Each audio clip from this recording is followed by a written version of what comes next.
ప్రస్తుతం అల్లు అర్జున్ చేతిలో భారీ ప్రాజెక్ట్స్ ఉన్నాయి. ముఖ్యంగా రాగా షూటింగ్ కోసమే బన్నీ ముంబైలో ఎక్కువ సమయం గడుపుతున్నారు. అయితే హోటల్స్ లో ఉండడం కన్నా ఒక ఇల్లు ఉంటే బాగుంటుందనే ఉద్దేశంతోనే ముంబైలో ఒక లగ్జరీ ఫ్లాట్ ని లీజ్ కి తీసుకున్నారు ఐకాన్ స్టార్. ఈ న్యూస్ వైరల్ కావడంతో బన్నీ బాలీవుడ్ మీద ఫోకస్ పెట్టారని, ఇక అక్కడే సెటిల్ అవుతారని కథనాలు అల్లేశారు. అయితే ఈ ప్రచారంలో ఏ మాత్రం నిజం లేదని బన్నీ టీం క్లారిటీ ఇచ్చింది. పాన్ ఇండియా స్టార్స్ ముంబైలో ఇల్లు తీసుకోవడం ఇండస్ట్రీలో కొత్తేమీ కాదు. గతంలో ప్రభాస్, రామ్ చరణ్ లాంటి హీరోలు కూడా బాలీవుడ్ ప్రమోషన్స్ కోసం అక్కడికి తరచూ వెళ్లారు.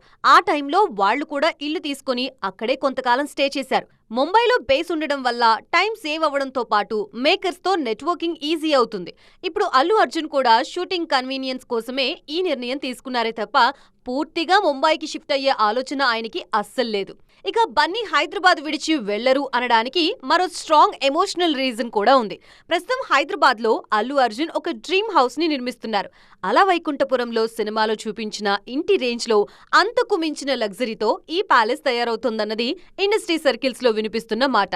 ఎన్నో ఏళ్ల కలగా ఈ ఇంటిని పర్సనల్ గా కేర్ తీసుకుని డిజైన్ చేయించుకుంటున్న బన్నీ అది పూర్తయ్యాక తన ఫ్యామిలీతో కలిసి అక్కడే ఉండబోతున్నారు. సో బన్నీ ముంబైకి షిఫ్ట్ అవుతారనేది కేవలం ఒక రూమర్ మాత్రమే. తన పాన్ ఇండియా ఇమేజ్ ని, లైనప్ ని బ్యాలెన్స్ చేసుకునే క్రమంలోనే ముంబైలో టెంపరరీగా ఒక స్పేస్ తీసుకున్నారు. హైదరాబాద్ లో డ్రీమ్ హౌస్ పూర్తయ్యేలోపు బాలీవుడ్ లో తన మార్కెట్ ని మరింత స్ట్రాంగ్ చేసుకునేలా బన్నీ అడుగులు వేస్తున్నారు. అంతే తప్ప తన మెయిన్ బేస్ ని మాత్రం షిఫ్ట్ చేసే ఆలోచన బన్నీకి అస్సలు లేదంటోంది ఆయన టీం.